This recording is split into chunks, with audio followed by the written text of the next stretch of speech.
प्रतीक दिल्ली में joint family के साथ रहता था, लेकिन जॉब की वजह से अपनी माँ के साथ दूसरे शहर में शिफ्ट हो जाता है, जहाँ उसकी प्रीति के साथ लव मैरिज हो जाती है, जिस पर बहू को नापसंद करते हुए उसकी माँ पूरा समय प्रीति को परेशान करने के तरीके निकालती रहती है।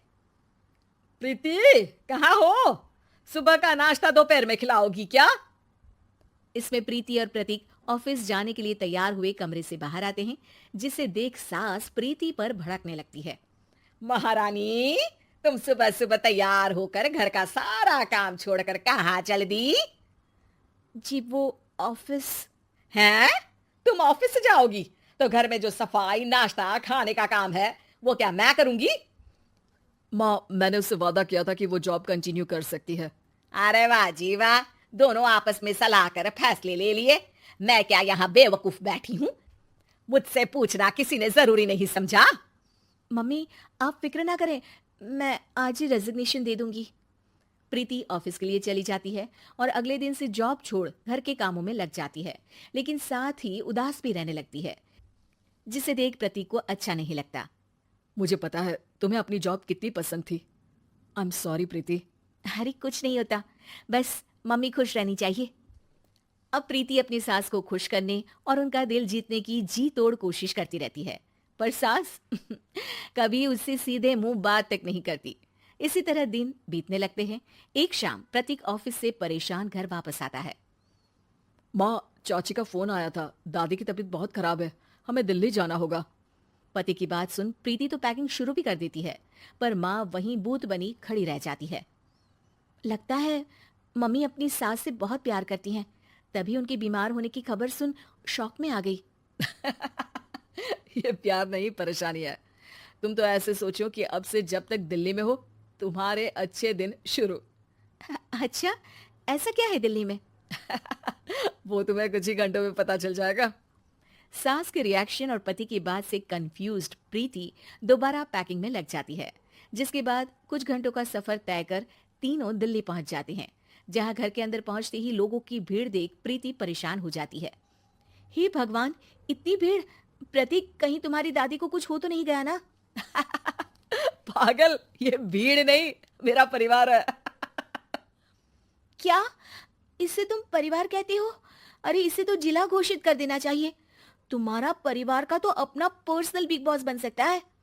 हैरान परेशान प्रीति परिवार वाले सदमे से बाहर निकली भी नहीं होती कि सिर पर पल्ला रखे शांत तरीके से सबके साथ बात करते हुए अपनी सास को देख उसे दूसरा सदमा लग जाता है। हाय राम, ये मम्मी का ऐसा भी कोई रूप है? ये तो मुझे पता ही नहीं था। ये तुम्हारी सास का ससुराल है। तभी प्रतीक की बहन बोल पड़ती है, यहाँ आपको ऐसी ऐसी चीजें देखने मिलेंगी जो सपने में भी सोची नहीं होंगी। हाँ, ये कुछ दिन तो बहुत इंटरेस्टिंग लग रहे हैं। सब एक साथ दादी के कमरे में जाते हैं, जहाँ पहुंचते ही उसे दादी की आवाज सुनाई देती है। क्यों रे, सास से मिलने की फुर्सत मिल गई? दूसरे शहर जाकर छूट क्या मिली? तुम तो भटकता पंछी बन गई। इतने समय में ये तक नहीं पूछा कि जिंदा भी हूं या मर गई। प्रीति की सास अपनी सास के पैर छूती है। अरे कैसी बात कर रही है मम्मी, आपको तो मेरी उम्र भी लग जाए। अरे बस कर, ये झूठी उम्र देने वाली बातों का दिखावा ना कर। तेरा बस चले ना तो जो मेरी बच्ची कुच्ची जिंदगी है वो भी अभी खत्म कर दे। अरे बहू कहाँ है? इस पर सास प्रीति को दादी से मिलवाती है। दादी प्रीति को बहुत प्यार देती है। क्यों बहू, तेरी ये सास परेशान तो नहीं करती ना? अगर करती है तो अभी बता दे, मैं इसकी क्लास लगा दूंगी। अरे कैसी बात कर रही है माँ जी, भला मैं क्यों किसी को परेशान करूंगी?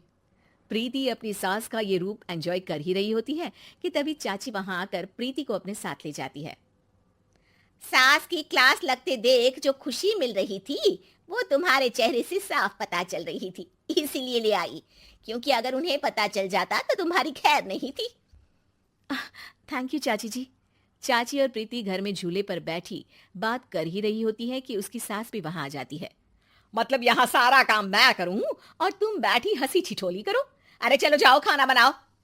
सास प्रीति को डांट कर काम करने भेज देती है, जिसे दादी देख लेती है और एक बार फिर सासू माँ की क्लास लग जाती है, जिसे पूरा परिवार मजे से खड़ा होकर देखने लगता है। क्यों रे, मैंने तुझे काम बोला और तू उस बच्ची को परेशान कर रही है। सास की कोई इज्जत रह गई है इस घर में या नहीं?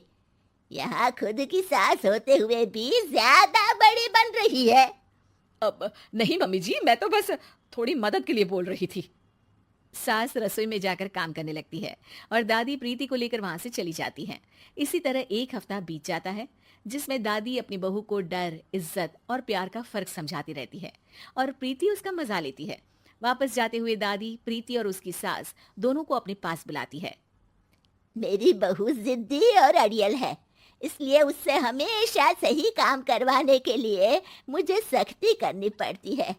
लेकिन तुम्हारी बहू अच्छी है। तेरी खुशी के लिए वो अपनी जॉब और सपने भी छोड़कर घर में बैठी है। अपनी बहू के साथ प्यार से रहो।